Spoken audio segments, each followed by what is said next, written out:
बरेली की, जहां बवाल के बाद पुलिस प्रशासन का एक्शन लगातार जारी है, जहां मौलाना तौकीर रजा के गुर्गों और रिश्तेदारों पर बड़ी कार्रवाई। और इसी कड़ी में मौलाना के गुर्गे डॉक्टर नफीस के रजा पैलेस नाम के बारात घर पर बुलडोजर चलाकर ध्वस्त करने की कार्रवाई की गई है।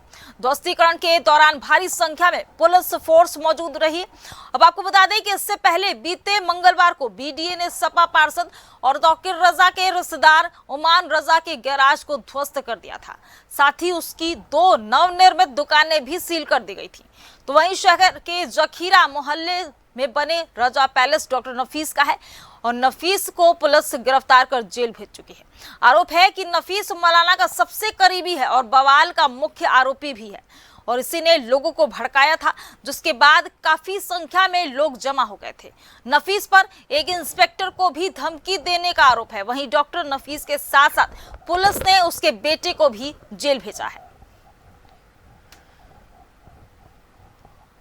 आज बरेली विकास प्राधिकरण के द्वारा जैसे हमारा रूटीन यूजुअल अवैध निर्माण के खिलाफ हम लोग कार्रवाई करते हैं, ऐसे आज एक बड़ी कार्रवाई हम लोग कर रहा है। एक रजा पैलेस है, घर में आवासीय नक्शा पास कराते हुए जिसको बारात घर का अवैध बारात घर के रूप में चल रहा था।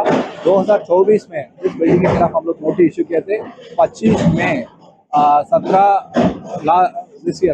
2025-17 में हम लोग इसको डिमोलिशन ऑर्डर पास कर चुके हैं।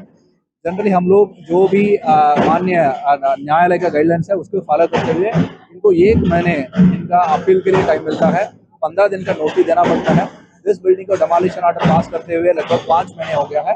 उनका जो न्यायिक टाइम देना था, न्यायिक प्रक्रिया को फॉलो करना है, उसको फॉलो करते हुए हमारा रूटीन डिमोलिशन कार्रवाई है वो हम लोग आज इस रजा पैलेस में हम लोग कार्रवाई करते हैं।